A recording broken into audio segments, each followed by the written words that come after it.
Chapter 10. Tucker glanced up as he felt eyes staring at him. 5 cars were now parked in the lot waiting for the center to open. He hoped Teddy arrived soon because he would hate for Shelby to have to send the people away. He tossed another trivial amount of snow to the side. He might as well have been using his hands at this rate. And then paused. Why did it feel as if the passengers in those cars were staring at him? Did they recognize him? He wasn't wearing any official team gear, and his coat, although fitted, was black and not flashy. Underneath, he wore jeans and a loose sweatshirt. Definitely not the attire that grabbed attention. Since he couldn't see inside the car windows, he had to assume they couldn't see his face well either.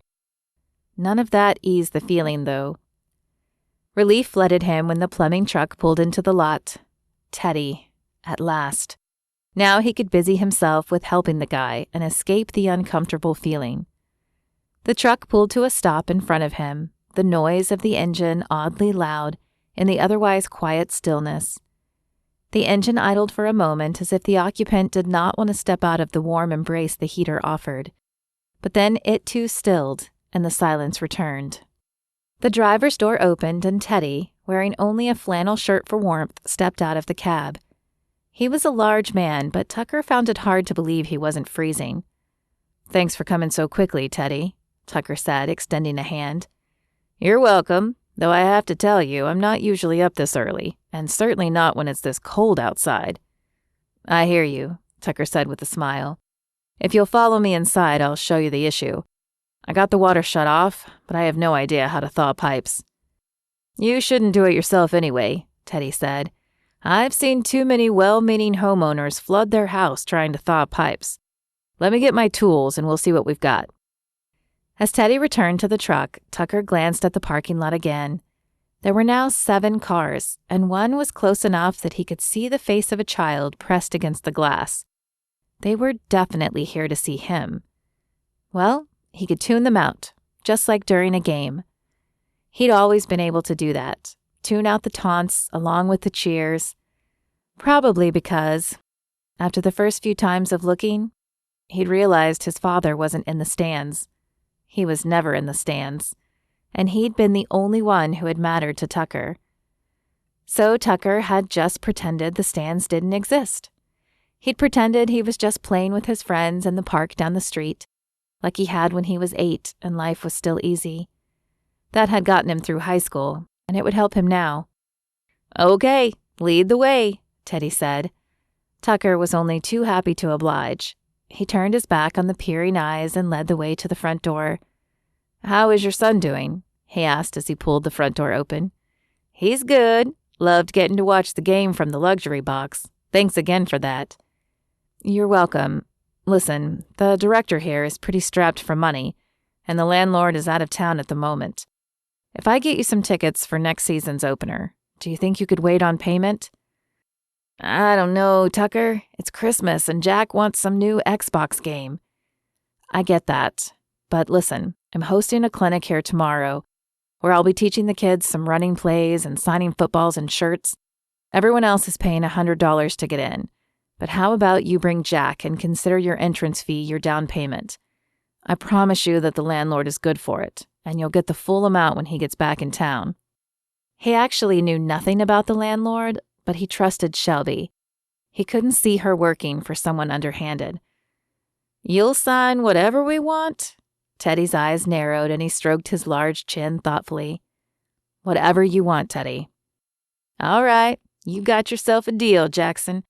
You better work out your hand tonight, though. I don't want it cramping in the middle of all that autographing."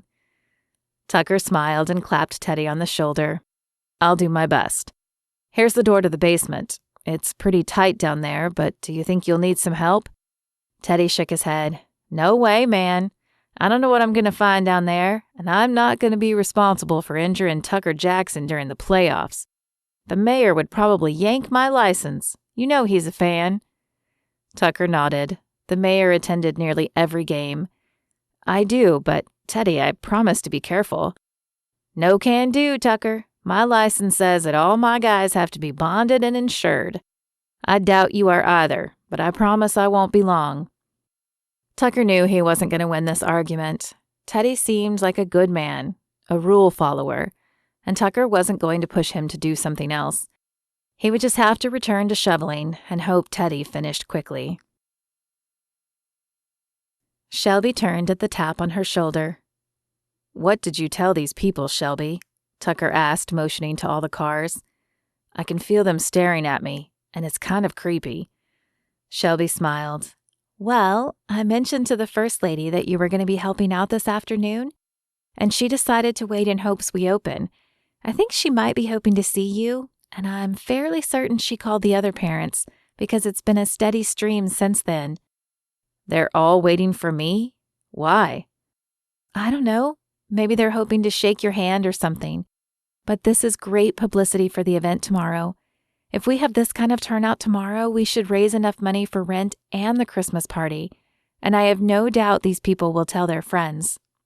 Shelby smiled as she realized once again how in control God was. The snow had provided an excuse for Tucker to be seen outside. Not only that, but it had sent some of her previous families, who might not have known about the clinic, their way. But her smile faded as she remembered the pipes. If they weren't able to open tomorrow, all of this publicity would be for naught. "Of course, all that hinges on if we can open. Did your friend say anything about the pipes?" "Not yet, but he just started looking around down there. Give him a few minutes. He knows the situation and that you're in a time crunch." Shelby nodded, but she couldn't keep the fear from constricting her voice. "Tucker, what am I going to do if he says we can't open? I don't have the money to keep this place open much longer." Tucker placed a hand on her shoulder. "I don't think you'll have to worry about that. I know the center is old and in need of repair, but I have a feeling the rest of the pipes will be fine. Besides, the snow is letting up. Knowing Texas weather, the sun will be out in 10 minutes, and all of this will be melted by noon." Shelby glanced at his hand on her shoulder. It was just a touch, a friendly touch, but her skin was on fire under his hand. She had felt the same heat earlier when he touched her face. Was she falling for him? She couldn't be. He was not her type. Or, more to the point, she was not his type. But the look he was giving her now, and the one he had given her this morning, she didn't know what to make of them. But she couldn't think about that right now. She had a center to focus on, and she didn't need to be getting distracted by a romance. Unfortunately, that logic didn't slow her heart rate, or even her breathing, which suddenly felt restricted. "Thanks, Tucker." Her gaze met his, and the squeezing sensation on her lungs tightened. His eyes were so dark that she felt as if she were falling as she gazed into their depths. She couldn't remember the last time a man had affected her like this. Was he feeling something too? "Okay, looks like the pipes are okay." The plumber's voice interrupted the moment, and Tucker's hand dropped from her shoulder as he turned to face the man. Shelby blinked and tried not to focus on the cold spot that now pulsed where his hand had been. "I've got a machine thawing what I can reach, and I've turned up the heat in the rest of the center to get the ones on the walls. I'd like to take a look around and see how we can insulate them better so this doesn't happen again. But you can open now. The water pressure will be a little low until all the ice melts, but you do have water." "Thank you." Shelby checked her watch. It was nearly 9 in the morning. She wasn't sure how the parents who had stayed had managed it, but she was certainly thankful. After a final glance at Tucker, Shelby led the way back into the center. The heater was definitely working overtime, and she could feel the warmth caressing her before she made it to the reception area to remove her coat. She fired up the computer and grabbed the stack of flyers that sat neatly next to it. Then she slid the window open that separated the reception area from the main gym and smiled at the line of people waiting to come in. "Okay, open for business." She handed a flyer to the first mother. "Will you be staying all day?" "Definitely. Cooper is such a big fan." Evidently his mother was too, because the woman barely glanced at Shelby as she took the paper. Her eyes were locked on Tucker, who was shaking hands with the children as they entered. "Wonderful. Well, that flyer has all the information about the clinic we're holding tomorrow night. Cooper could get some training and bring something to be autographed. It's $100 if you're not a monthly member, but you can save $25 if we get you signed up to use the center through January." Sure, that sounds great. Will Tucker be working here through that time? Shelby paused as she thought of how to answer. Tucker was required to spend 20 hours at the center, and he'd already fulfilled 4 of those hours.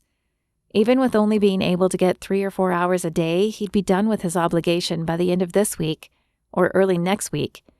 That would take him through Christmas, but definitely not through the entire month of January. While she hoped he would decide to stay after that, they hadn't discussed it. I don't know, but I do know he'll be here through Christmas.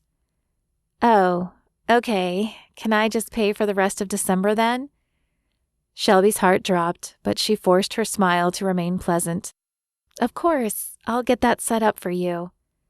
The next woman's response was nearly identical, as was the woman's after that. By the time Shelby had handed out the flyers and registered the kids for afternoon care, she had 10 more people who said they would continue through the end of the month, but no one who committed to staying longer. While she was grateful for the extra money, it begged the question of what she was going to do after Tucker was gone. Hey, I have to get to practice, but I'll see you at 4? She glanced up at Tucker, who stood at the reception window. Yes, of course. Thanks for the help this morning. No problem. He flashed her a lopsided smile, tapped the counter, and then he was gone.